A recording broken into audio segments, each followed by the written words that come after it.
We're about halfway through the 2.0 update for Wuthering Waves, and obviously we're going to be getting Roshia for the second half of the update, but we're also getting JINHSI's rerun banner. Not only is she the first character to have her own exclusive skin, she's easily one of the strongest characters in the game. So if you've been looking for an updated build guide, I got you. For JINHSI's combat rules, she falls under main damage dealer with having higher resonance skill damage, similar to Carlotta, but on the Spectro side. And if you want to get her up to max level, here are all the materials you're going to need. For what skills prioritize upgrading on JINHSI, definitely your resonance skill, then your Forte Circuit, your Resonance Liberation, then lastly your normal attack and intro skill. And here are all the materials you're going to need to upgrade all of these skills.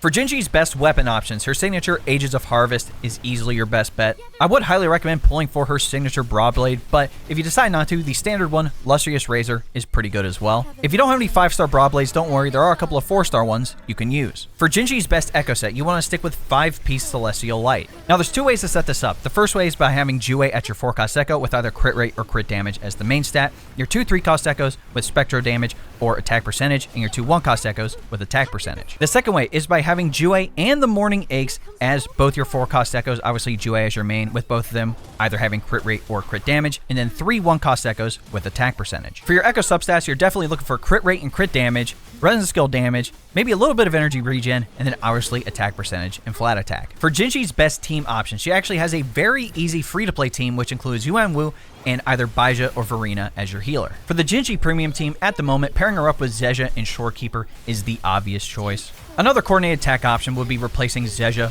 with Yinlin. Some other character options would be using Mortefi. Even though he buffs heavy attack damage, you'd still be able to have those coordinated attacks. Tao Chi is decent, although I don't like her as a sub DPS. Her ultra skill does provide more resonance skill damage technically than somebody like Zezha, or you could look into using someone like Yang Yang as your free-to-play option. Last thing I want to talk about is JINHSI's resonance chain, and is it worth going for multiple copies of her? Overall, I'd say her S1 and S2 are great stopping points, with S1 giving you the enhanced resonance skill damage bump, which is great, and her S2 allowing you to have a guaranteed 50 incandescent is very nice. Her S3 is pretty good as well, giving the attack percentage increase just by doing the intro skill twice, which is nice.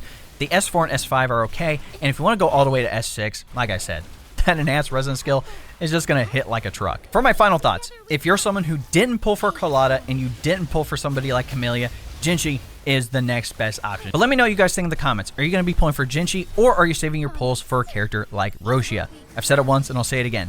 She's going to be the #1 support character for Camellia main. She's going to be fantastic. I am working on a build guide for Roshia, so stay tuned here on the channel. Or are you skipping on these banners and saving for characters like Phoebe and Brant when they come out in 2.1?